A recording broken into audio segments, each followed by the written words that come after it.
il y a plein de choses qui sont pas enregistrables. Donc bonjour à tous. Alors donc d'abord bien merci beaucoup donc à Caroline Michel Aguirre de nous rejoindre aujourd'hui. Donc elle est la co-auteure avec Mathieu Aron du livre Les Infiltrés, comment les cabinets de conseil ont pris le contrôle de l'État. Elle est journaliste, grand reporter à l'Obs.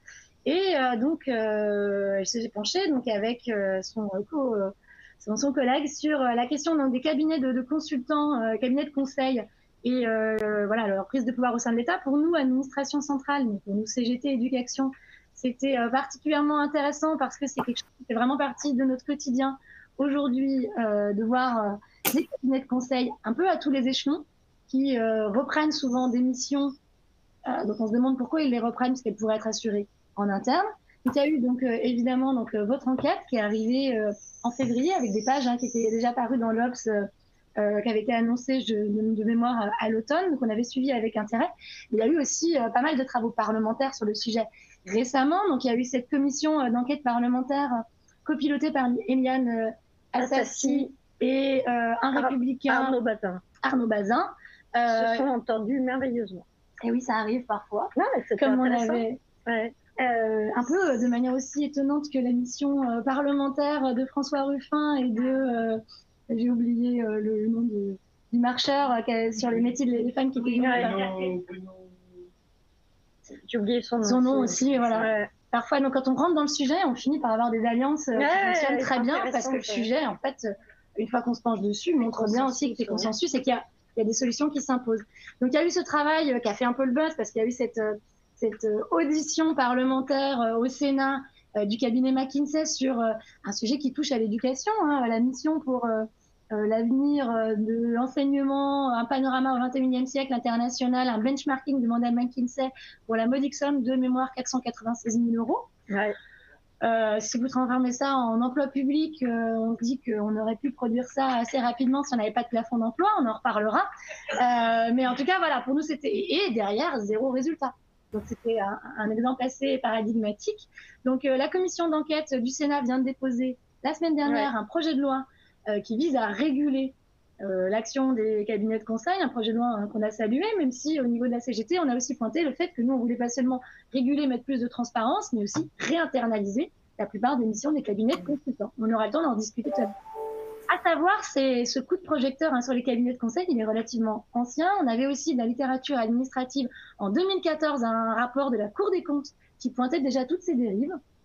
Et on a aussi parallèlement des travaux de l'Assemblée nationale, pilotés par une marcheuse, qui ont aussi, donc là à l'automne, pointé ces mêmes dérives. Donc on a vraiment un coup de projecteur qui est mis sur ces questions des cabinets de conseil. Et c'est donc la raison pour laquelle on a souhaité inviter donc, Caroline Michel Aguirre. Et donc je vais lui céder la parole pour qu'elle nous fasse une présentation de leur plongée dans cette histoire de la prise de pouvoir des cabinets de conseil. Alors, bonjour à tous. D'abord, je vous présente les excuses de Mathieu qui devait venir aujourd'hui et qui a eu un empêchement. Voilà, il ne l'a su qu'hier soir tard. Et puis, par principe, je vais plutôt regarder les gens qui sont là, si ça ne vous dérange pas, parce que je trouve ça toujours gênant pour les gens qui sont en présentiel de voir quelqu'un qui regarde la caméra. Mais on pourra échanger après pour les questions-réponses. Donc, je vais vous faire une présentation un petit peu historique d'abord de qui on est, de comment on en est venu au sujet, et après de comment on a travaillé et de ce qu'on a défriché avec Mathieu. Donc, Mathieu, Aron et moi, on est tous les deux grands reporters à l'Obs.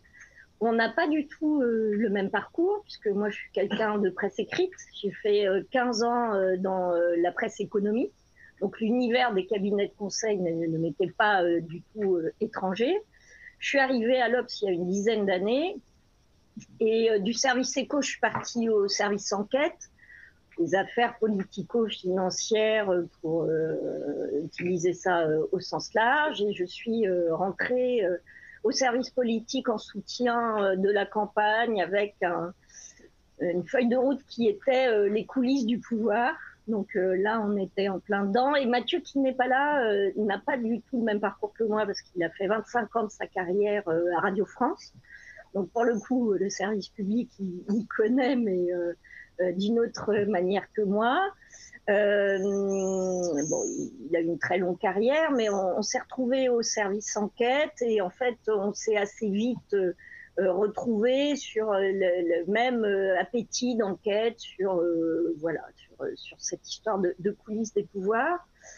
Le sujet des cabinets de conseil, même si moi je pratiquais les cabinets de conseil depuis longtemps, mais disons que j'ai découvert, je pense, ou pris conscience, enfin en tout cas, on a eu une étincelle début 2021, quand il y a eu un entrefilet dans la presse disant que McKinsey gérait pour partie la stratégie vaccinale du gouvernement.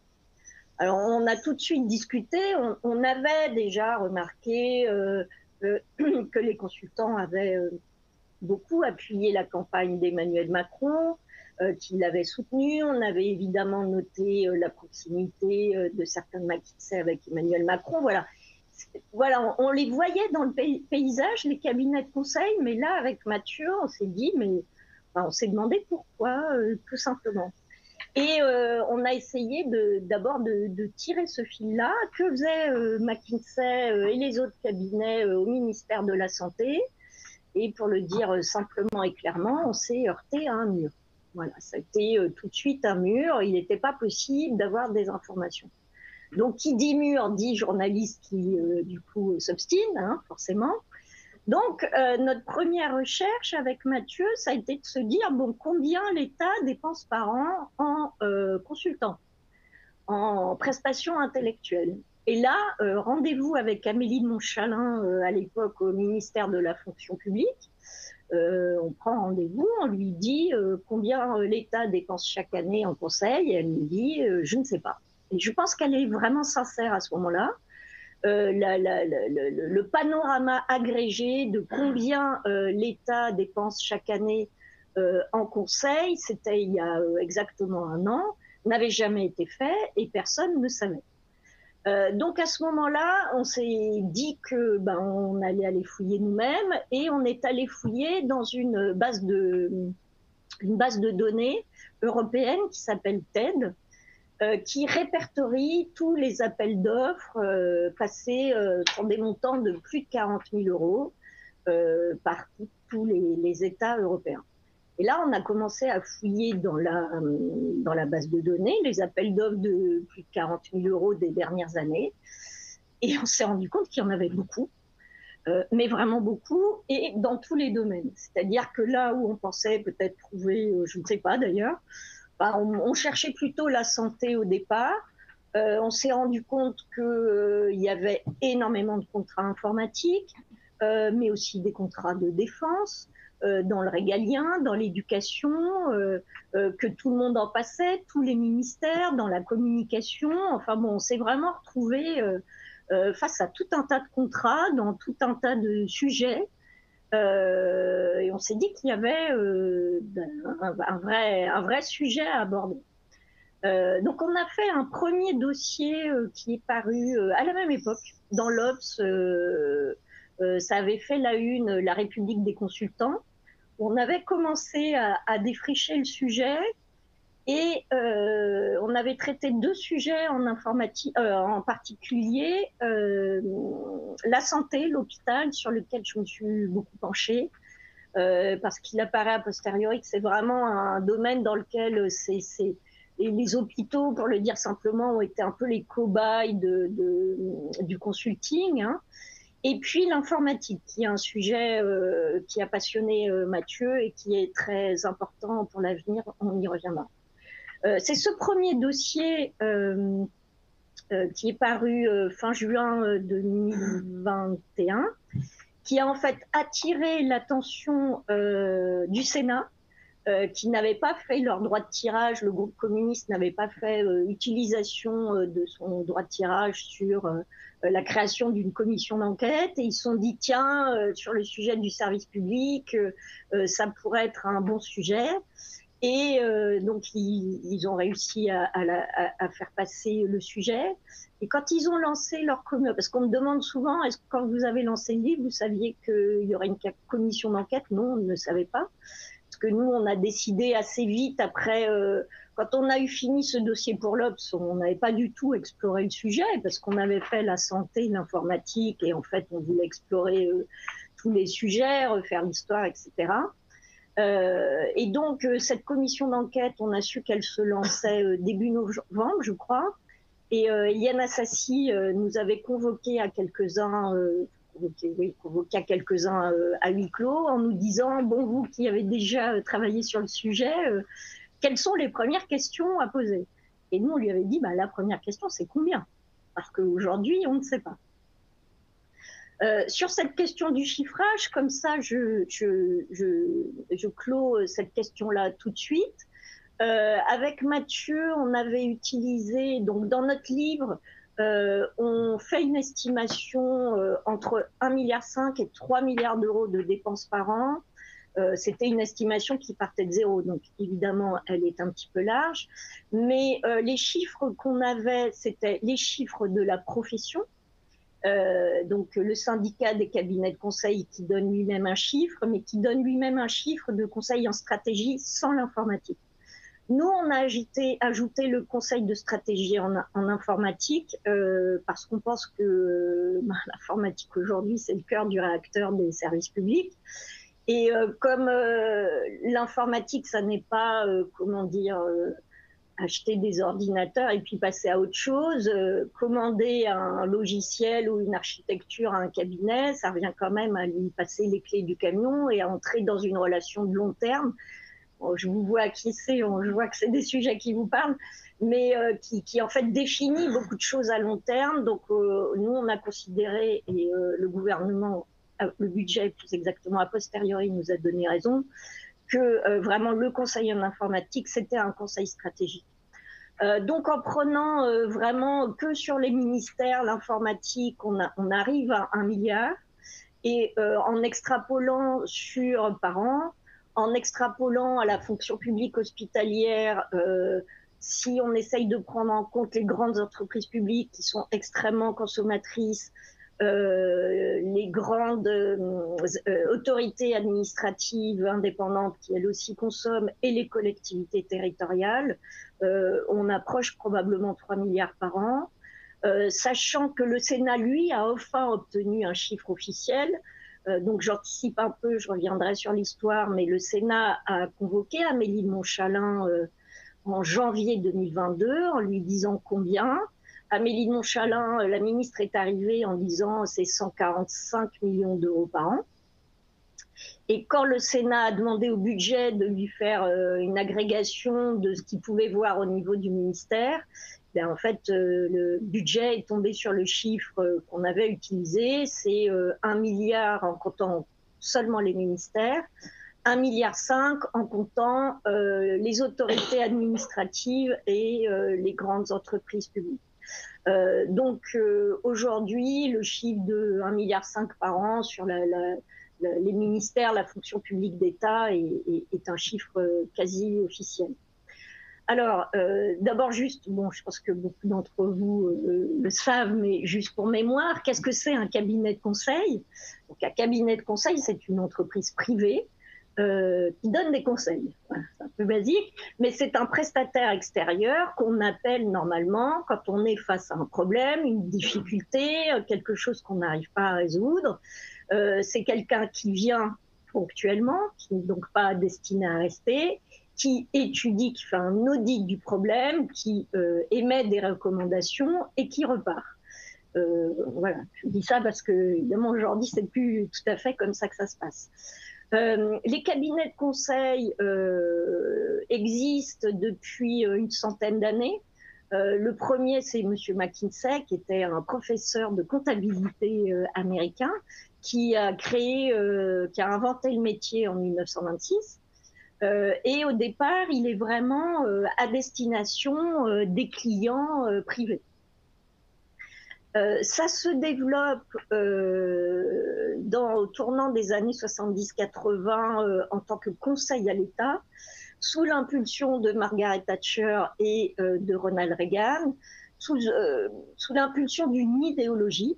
Je vous dirai après pourquoi j'appelle ça une idéologie. qui est que les méthodes du privé sont toujours plus efficaces pour gérer le public. Donc la première, c'est Margaret Thatcher qui confie les clés de son administration, de sa réforme de l'État, à un ancien patron de Marks et Spencer, dont j'ai oublié le nom. Et Ronald Reagan fait à peu près la même chose. Et si vous voulez, du coup, dans les années 90, on a des entreprises américaines du conseil qui deviennent des multinationales extrêmement puissantes avec beaucoup d'argent. Dans ce contexte où le conseil se développe aux États dans les années 90, en Angleterre, aux États-Unis, dans les pays du Nord, dans les pays scandinaves, aussi en Allemagne, pendant longtemps, la France paraît comme un sanctuaire assez préservé. La raison essentielle, c'est notre histoire particulière, à savoir que des ingénieurs conseils, on a toujours eu en France aussi, mais c'était des ingénieurs conseils souvent c'était souvent des gens à la retraite, des anciens ingénieurs ou des anciens pontes de l'hôpital qui, en fin de carrière, montaient leur boîte et qui donnaient des conseils voilà, sur des sujets assez précis. Il y avait des entreprises de conseil françaises un petit peu plus grandes. Elles ont toutes disparu aujourd'hui. Elles ont toutes été bouffées rachetées par les multinationales américaines pour la plupart, sauf un cas particulier dans le service informatique Capgemini sur lequel je reviendrai. Et donc, dans ce contexte, pendant très longtemps, nos grands corps, nos énarques, inspecteurs des finances, cours des comptes, etc., ont vraiment fait barrière à ce développement du conseil, sachant, les énarques m'ont raconté ça avant, celui qui entrait dans un cabinet de conseil, c'est celui qui avait échoué à devenir énarque. Donc, c'était un second choix. Et il y a eu un basculement au début des années 2000 où, je vais vous raconter comment ça s'est fait, mais où finalement les grands corps, eux-mêmes, les très hauts fonctionnaires, et c'est tout aussi vrai aujourd'hui, ont ouvert grand la porte au cabinet de conseil. Alors j'ai mis du temps à comprendre, à réfléchir, à comprendre ça. Je vous avoue que ça m'a longtemps tracassé. Je me disais mais pourquoi ici la branche sur laquelle ils sont assis, c'est quand même un peu curieux. Et en fait, je l'ai compris parce que au tournant des années 90-2000, sans doute il y avait des tas de questionnements sur l'État qui était devenu coûteux, sans doute sclérosé, sans doute trop développé. Et les hauts fonctionnaires se sentaient en parallèle ringardisés. Il y a vraiment un aspect de positionnement un peu psychologique et social qui est que leurs copains qui partaient chez McKinsey, et avant c'était un peu les seconds couteaux qui avaient raté l'ENA, au fur et à mesure que les multinationales du conseil ont pris de l'ampleur, c'était les gens qui étaient partis dans le conseil, des gens qui parlaient anglais, qui faisaient leur carrière aux États-Unis, qui voyageaient, qui rencontraient les plus hauts patrons, des chefs d'État, etc. Et il y a eu un moment où les hauts fonctionnaires français se sont sentis ringards, poussiéreux, moins valorisés que leurs copains, que leurs alter ego du privé.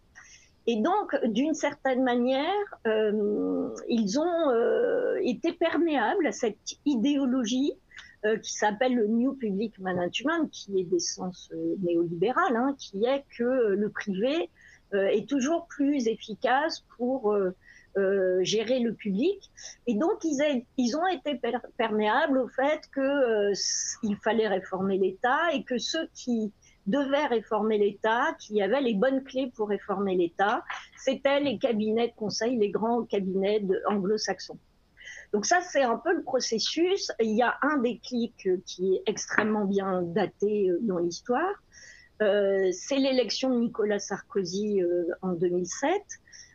Qui arrive avec la RGPP, alors le grand public a retenu de la RGPP le non-remplacement d'un fonctionnaire sur 2 partant à la retraite, mais en fait c'était beaucoup plus profond que ça. L'idée était de faire un grand audit de l'État. Pour les plus anciens d'entre vous, vous avez peut-être connu ça, d'envoyer des consultants dans tous les ministères.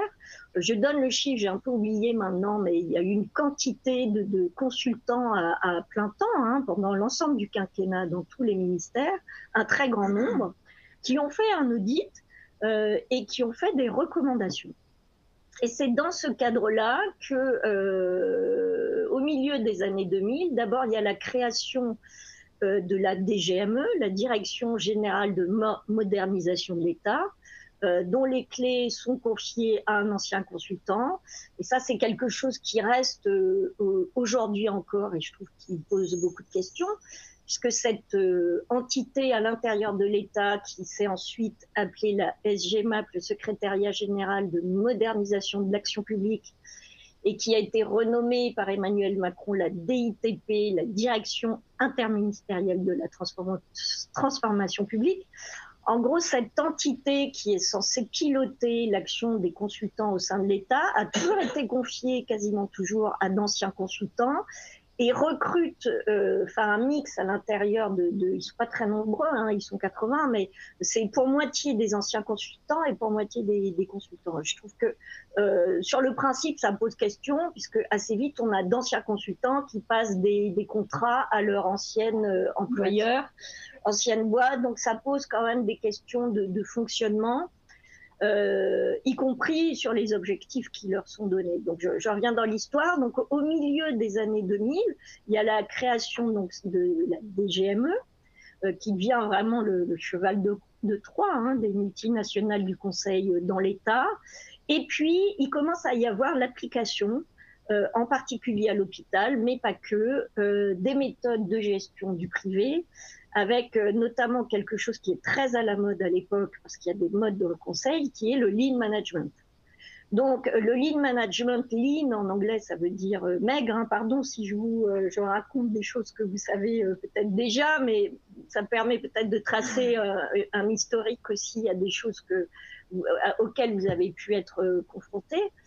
Donc lean, ça veut dire maigre, et le lean management, c'est une méthode d'amélioration de la productivité, on peut appeler ça comme on veut, mais enfin c'est quand même de l'amélioration de la productivité, qui a été inventée dans les usines Toyota automobiles au Japon. Et donc l'idée de ce lean management, c'est qu'il faut chasser toutes les tâches qui ne créent pas de valeur, amaigrir. Donc le lean management est par exemple développé par Capgemini. Capgemini est très à la mode aussi dans ces années-là sous Nicolas Sarkozy. Par exemple dans les services judiciaires. Dans les services judiciaires, on va développer le lean management pour réduire le stock de procédures en cours. Et donc, ça, on va dire notamment aux magistrats, écoutez, le temps que vous passez à discuter avec les avocats, c'est du temps perdu. C'est du temps qui ne crée pas de valeur, qui ne permet pas d'avancer vos procédures. Donc ce temps-là a été réduit, et en fait, c'est vraiment mal connaître le fonctionnement de la justice que penser qu'on, sans discussion avec les avocats, sans ces discussions de couloir qui permettent d'échanger, ça va être plus efficace. Tous s'en plaignent aujourd'hui. Le lean management a aussi été appliqué avec beaucoup de force à l'hôpital. Avec l'idée de chasser toutes les tâches qui ne créaient pas de valeur. Le corollaire de ce développement des principes managériaux, je vais faire un petit focus sur l'hôpital, c'est la vision qu'on peut piloter tout avec des indicateurs. Il y a l'idée peu à peu de manager davantage. Donc c'est le moment, je ne sais pas si vous êtes familier des réformes de l'hôpital, mais où on transforme l'hôpital en hôpital entreprise. Le pouvoir bascule des mandarins des services qui avaient sans doute ses défauts aussi, hein, puisqu'ils étaient tout puissants sur leur équipe, au directeur d'hôpital entrepreneur qui est le vrai chef de son entreprise et de son hôpital, pardon du lapsus, et qui pilote comme dans une entreprise avec beaucoup de tableaux et d'indicateurs. Ce dont on s'est rendu compte, c'est que ce système par indicateur, il n'est pas, d'abord, on est très loin de l'idée de qualité de service, c'est très difficile comment dire, d'exprimer la qualité du service par des indicateurs, et ça arrive parfois même à exprimer le contraire de ce qu'on aurait voulu faire. Je vous donne un exemple. Un des indicateurs qui est beaucoup utilisé à l'hôpital, c'est pour réduire, quand ils travaillent sur les urgences, c'est réduire le temps d'attente aux urgences. Et c'est vrai qu'on se dit, réduire le temps d'attente aux urgences, on est tous pour, on a tous attendu un jour ou l'autre à l'hôpital, et on se dit, en effet, c'est un bon indicateur de la qualité du service rendu par l'hôpital. Sauf que deux études qui ont été menées, l'une aux États-Unis et l'autre en France, montrent que ce n'est pas si simple que ça. Une étude qui a été menée aux États-Unis a révélé qu'en fait, la diminution du temps d'attente dans les services d'urgence avait eu pour corollaire une augmentation de la mortalité. En France, un chercheur, un sociologue qui s'appelle Nicolas Bellorget a eu accès à des données confidentielles, parce qu'évidemment, moi, je n'ai pas pu vérifier ça parce que ces données sont absolument confidentielles, mais avait eu accès à l'époque de sa thèse sur des données des services d'urgence, et il s'est rendu compte que plus on baissait le temps d'attente aux urgences, en ne changeant rien par ailleurs, plus on augmentait le taux de retour aux urgences. Ça veut dire qu'on attendait moins, mais qu'on était moins bien soigné et qu'on devait revenir. Donc cette idée, c'est que les indicateurs ne sont pas, qui dans l'absolu sont, comment dire, des choses qui peuvent paraître assez évidentes, ont en fait beaucoup de mal à refléter exactement la qualité du service. Alors j'étais en train de réfléchir, est-ce que j'avais des indicateurs sur l'éducation? Je me souviens plus. Je me souviens, pour la petite histoire, que le premier gouvernement de Nicolas Sarkozy, ils étaient tellement entichés de cette idée d'indicateur qu'ils avaient créé une série d'indicateurs pour les ministres, pour les noter. Et donc ça donnait, ça n'a pas duré longtemps, mais ça donnait des choses aussi cocasses ou tristes, ça dépend comment on veut voir les choses. Donc le ministère de la Culture, c'était le nombre d'entrées au musée, je crois, et le ministre de l'Intérieur, c'était le taux de reconduite à la frontière. Donc ça n'a pas duré longtemps, cette affaire. Au bout de 6 mois, ils se sont rendus compte que ça ne permettait pas comment dire, de refléter l'action d'un ministre. Mais ça reviendra, ça, je finis mon historique, mais c'est quand même revenu par la petite porte. Donc, le quinquennat de Nicolas Sarkozy s'achève avec la création de cette DGME, les consultants qui sont arrivés en masse à l'hôpital et dans tous les ministères. François Hollande est élu, et François Hollande arrête la RGPP, arrête le non-remplacement d'un fonctionnaire sur 2 partant à la retraite, mais finalement, il ne revient pas en arrière sur cette idée du consulting. Il gèle un peu la situation, à mon avis, parce que toute cette génération de fonctionnaires est déjà imprégnée de cette idée que le privé, c'est toujours mieux. Donc, la DGME est renommée, ça devient la SGMAP. Les dépenses de consulting sont stabilisées, mais elles ne sont pas managées, si je peux le dire comme ça. C'est-à-dire qu'on a eu des conseillers sous François Hollande qui disaient, ça commandait des rapports, cette direction commandait des rapports à des consultants parce que, enfin, merci. Parce que ça faisait moderne, mais on savait pas vraiment à quoi ça servait.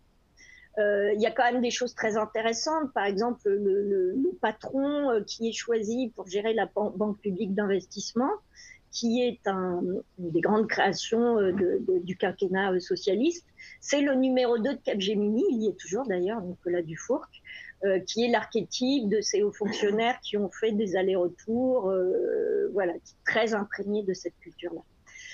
Arrive l'élection d'Emmanuel Macron, Et Emmanuel Macron est tout à fait imprégné de cette culture du New Public Management. Comme les banquiers d'affaires, il a le parler, il a les réflexes, il aime les indicateurs, il aime être disruptif, cette espèce de changement permanent qui est devenu comment dire, l'argument commercial des cabinets de conseil. Leur argument commercial, c'est de dire que eux seuls savent faire changer les choses. Ils sont les détenteurs de l'art mystérieux du changement. Et ils ont aussi très vite eu accès à tous les directeurs d'administration, à tous les cabinets, directeurs de cabinet.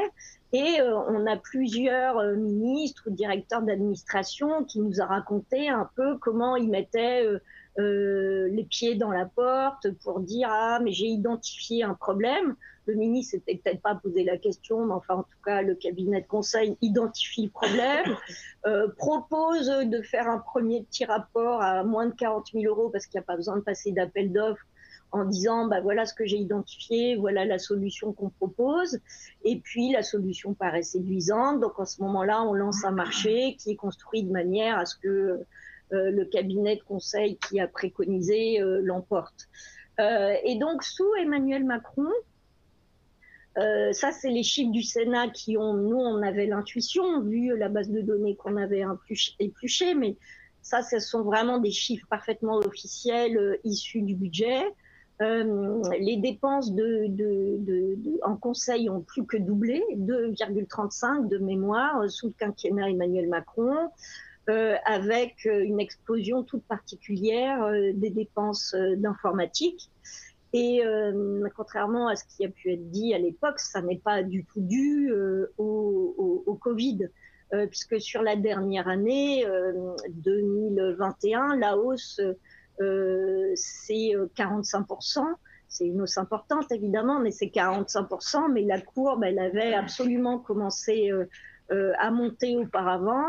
Et d'ailleurs, le gouvernement a entériné que cette hausse allait continuer en 2022, puisque la fameuse circulaire que Jean Castex, le Premier ministre, a passée un peu en catastrophe fin janvier, juste avant la sortie de notre livre, prévoit une baisse de 15%. Donc, c'est une baisse de 15% sur la hausse de 45% de l'année précédente qui est soi-disant due au Covid. Ça entérine, quoi qu'il arrive, une hausse hors Covid de 30%. Donc, sur le quinquennat, on a en multiplication par 2 ou par 3 des dépenses de conseil. Alors, qu'est-ce qu'on a découvert avec Mathieu Aron? Finalement, on a découvert un système, un écosystème qui n'avait jamais été dit. Et ça a été le plus surprenant pour nous, c'est que hormis ce travail en référé en toute urgence que vous avez cité tout à l'heure, qui avait été fait en 2014 par la Cour des comptes, mais sur le seul sujet de la santé, il n'y a jamais eu d'audit sur la place des cabinets de conseil, sur les dépenses, je l'ai dit, mais aussi sur leur efficacité. Et là, je vous avouerai que c'est ce qui m'a le plus surpris, c'est là où je parle d'idéologie, c'est qu'on n'a pas confirmé que c'était efficace. Alors moi, à titre personnel, je ne suis ni pour ni contre. Le message qu'on a mené avec Mathieu Aron, c'était pas, comme on a voulu nous caricaturer parfois, tout ce que font les cabinets de conseil, c'est nul et il faut les jeter au feu.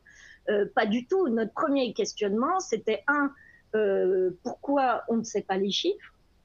Pourquoi les politiques n'en parlent jamais? Pourquoi ils refusent de nous répondre quand on pose des questions? Parce que nous, quand on a fait notre enquête, on a écrit à tous les ministères, on a demandé des interviews à tout le monde, on a demandé les chiffres à tout le monde, on a eu 0 réponse. Pourquoi c'est caché? L'argument des appels d'offres est aussi assez fallacieux. Parce que ce qu'a mis en place Emmanuel Macron, enfin, en tout cas son administration quand ils sont arrivés, c'est des méga accords cadres au niveau de la fameuse DITP. Donc comment ça marche? C'est quand Emmanuel Macron est arrivé en 2012, il lance un méga accord cadre pour 100 millions d'euros qui, d'une certaine manière, référence des grands cabinets de conseil. D'abord, tous les sujets sont couverts. Donc c'est évidemment les grands cabinets de conseil qui peuvent répondre, ceux qui peuvent qui n'ont pas de spécialité, si vous voulez, ceux qui sont polyvalents. Vous connaissez les noms, hein, McKinsey, BCG, Roland Berger, Capgemini, Accenture, etc. Et en fait, c'est découpé par lot, c'est 100 millions d'euros. Et après, c'est un système de tourniquet. C'est-à-dire que dans une entreprise privée, quand vous faites un accord cadre, vous faites un référencement, en gros, de vos consultants. Et après, selon les marchés dont vous avez besoin, vous les remettez en concurrence. Cet accord cadre de l'État, ça ne marche pas comme ça. C'est un système de tourniquet qui fait que c'est l'un après l'autre, selon les droits de tirage qui sont faits par les différents ministères, qui ont droit à leur marché. C'est-à-dire que, si, je sais pas, disons, McKinsey, sa grande spécialité, c'est la santé.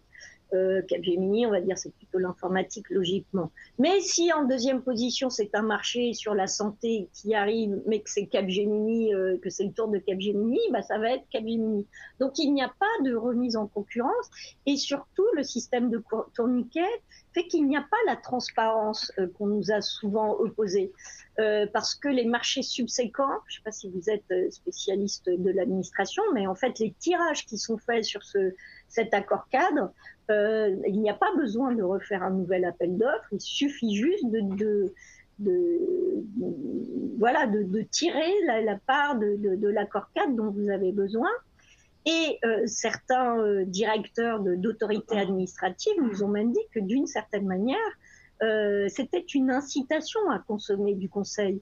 J'ai en souvenir le patron d'une autorité administrative qui, voilà, c'est l'administration française, devait organiser le dialogue entre, je ne me souviens plus les noms exactement, mais entre une agence de rénovation de l'habitat et puis une autre agence de rénovation de l'habitat. Bien sûr, il aurait pu trouver des fonctionnaires pour faire ça, mais il nous a expliqué qu'en fait, pour lui, c'était beaucoup plus simple d'aller tirer ces 15 000 euros de conseils, de faire ça par un consultant. Voilà, c'était une solution de facilité. Alors, sur ce que font aujourd'hui les cabinets de conseil, ce qui nous a beaucoup surpris, c'est évidemment, c'est pour ça qu'on a appelé l'infiltration, c'est que c'était caché, que c'est dans tous les domaines, y compris dans les domaines les plus régaliens, en particulier l'armée, parce que l'armée, le ministère des Armées a été extrêmement réduit dans ses moyens depuis la RGPP. Donc, ils font énormément appel au cabinet de conseil, pas seulement pour la logistique, y compris pour des sujets, si tant est que la logistique de l'armée soit neutre, mais enfin, y compris pour des sujets informatiques, y compris pour des sujets impliquants. La santé, on l'a dit beaucoup, mais aussi l'intérieur, voilà, sur tout un tas de sujets vraiment très étonnants. Un petit point sur l'informatique. L'État français a complètement, déserté le sujet informatique, il l'a complètement externalisé. Aujourd'hui, le pourcentage d'informaticiens dans la fonction publique d'État, c'est 0,68%. Je crois que c'est 17 000 informaticiens en valeur absolue pour 5 millions de fonctionnaires. Autant vous dire que pour les défis qui arrivent face à nous, ça n'est pas du tout suffisant.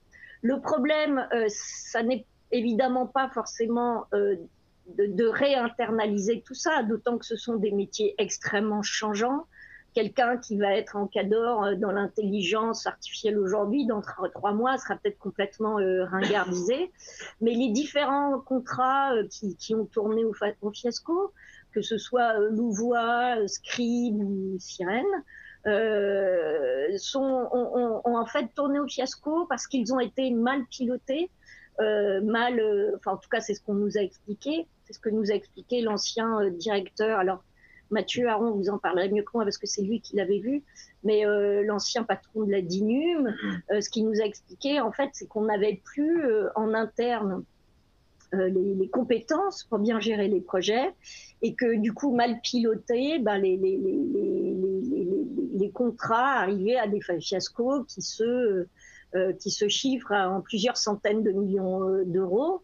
assez rapidement. Qu'est-ce que je voulais vous dire d'autre? Un dernier point. J'ai pas tout à fait fini mon développement sur ce qu'on appelle l'écosystème en fait entre les politiques et le conseil. Les cabinets de conseil, au fur et à mesure qu'ils ont pris du poids financier notamment, ils ont arrêté de devenir les choix 2 des énarques qui sont devenus des choix 1. C'est-à-dire qu'il y a un chiffre qui nous a beaucoup frappé. C'est qu'aujourd'hui, le pourcentage de jeunes diplômés des grandes écoles françaises, y compris Polytechnique, qui normalement sont HEC, mais y compris Polytechnique, qui choisissent d'aller travailler dans un cabinet de conseil après la fin de leurs études, c'est 30%. En 2014, c'était 14% et en 2007, c'était 7%. C'est-à-dire qu'aujourd'hui, un très haut diplômé sur 3 très jeunes diplômés des grandes écoles françaises va commencer sa carrière dans un cabinet de conseil. Et plus étonnant encore, c'est le cas y compris des énarques. On verra pour cette jeune génération, mais en tout cas, ceux qui font par exemple la prépa ENA à Dauphine, disaient dans leur dossier de motivation que leur ambition, c'est d'aller dans un cabinet de conseil, ce qui était quand même assez contre-intuitif. Mais ça s'explique par le fait que les cabinets de conseil qui sont très forts en lobbying ont su développer une espèce de, les sociologues appellent ça l'hybridation des élites, c'est-à-dire une communauté de pensée, des lieux où ils se rencontrent, comme le acteur public qui est aujourd'hui un média qui organise des salons, etc., qui vraiment diffuse cette idéologie du New Public Management. Voilà, il y a une grande capacité d'influence, de rencontre, de points de rencontre, de propositions de services, de passerelles, qui se sont développés entre les deux, et c'est au point maintenant, et j'en finirai peut-être sur ce point, que aujourd'hui les experts de la réforme de l'État sont considérés par l'État, les meilleurs experts, comme étant les consultants des cabinets de conseil. Et ça, c'est vraiment un retournement qui m'a frappée à titre personnel. C'est que quand le gouvernement d'Édouard Philippe fait CAP 2022, il appelle les cabinets de conseil dedans. Quand Agnès Buzyn fait Ma Santé 2022, il y a les cabinets de conseil dedans. Quand Pierre Moscovici fait quelle est la stratégie de la Cour des comptes pour 2027-2025, il interroge les cabinets de conseil parce que, en fait, l'État, les politiques et la fonction publique elle-même s'est complètement déchargée de sa réforme, du sujet de la réforme de l'État, comme si elle n'était pas capable d'avoir une vision de sa propre réforme. C'en est au point aujourd'hui que... je ne suis pas sûre que ce soit pour moi. Que celui qui dirige McKinsey, qui dirige, pardon du lapsus, qui dirige Polytechnique, est un ancien de McKinsey. Que la personne qui a pris la tête de l'INSP, donc qui a remplacé l'ENA, c'est une ancienne auditrice, ancienne consultante qui est passée par KPMG, qui a fait l'ENA au tour extérieur. Et si vous allez voir dans l'école des affaires publiques de Sciences Po, vous verrez que le cours de modernisation de l'État est donné par des consultants de McKinsey. Et donc c'est très étonnant quand vous allez, par exemple, quand vous discutez avec des hauts fonctionnaires, très hauts fonctionnaires, vous allez voir le président des anciens de l'ENA, il vous présente vraiment cette vision-là, que seuls les cabinets de conseil peuvent réformer l'État. Après, et je vous renvoie la balle, on pourra peut-être en discuter, ce qu'il renvoie, c'est, mais je pense que vous avez l'habitude, le corporatisme des fonctionnaires, le fait qu'on ne peut rien changer, que de toute manière, ça n'est jamais possible, etc. Et donc, il y a l'idée qu'il faut passer par l'extérieur pour arriver à changer quelque chose dans la fonction publique qui refuserait l'idée même de réforme. Je n'ai pas d'avis là-dessus, je ne suis pas fonctionnaire. Et je ne... Voilà, Je dis juste voilà, ce qui revient le plus souvent dans les discussions. Qu'est-ce que j'aurais pu oublier de vous dire? Souvent, on me pose la question, j'imagine que ça viendra, qu'est-ce qu'on peut faire maintenant? Évidemment, moi, je n'en sais rien, j'ai pas de boule de cristal. Je vois deux choses. Je vois d'un côté un risque réel, c'est la perte de compétences, notamment en informatique. Les compétences perdues, c'est très difficile de les réinternaliser ensuite. En même temps, je ne peux que constater le très grand attachement des Français, y compris des gens, à leur service public, à la qualité de leur service public. C'est vraiment une spécificité française. Par exemple, voilà, on a eu beaucoup d'échos depuis la sortie de notre livre, mais on a eu la chance d'être invité par les élèves de l'INSP, donc les futurs énarques, qui tout de suite nous ont contactés en nous disant on est très intéressés, et on a eu des discussions très intéressantes avec eux. Ils sont parfaitement conscients, je pense, et aujourd'hui même, je pense, un peu victimes, parce que la réforme de la haute fonction publique, de mon point de vue, vise à, avant toute chose, enfin en tout cas parmi ses objectifs, à de faciliter les allers-retours entre le public et le privé des cadres, donc de faciliter encore les allers-retours avec les cabinets de conseil. Donc il y a un vrai danger, c'est la perte de compétences. Et je dirais qu'il y a un véritable enjeu, et celui-là il est pour vous, c'est montrer que les fonctionnaires savent se réformer, qu'ils ont envie de se réformer et qu'il y a des solutions. Voilà, je crois que j'en ai fait le tour. Je suis disponible pour vos questions. Je crois que j'ai dit à peu près tout, mais j'en ai peut-être oublié. Ah, mais déjà, c'était extrêmement intéressant. Intense. C'était intense. Un grand merci. Donc, on avait dit qu'on arrêtait l'enregistrement au moment des questions. Donc, j'arrête l'enregistrement.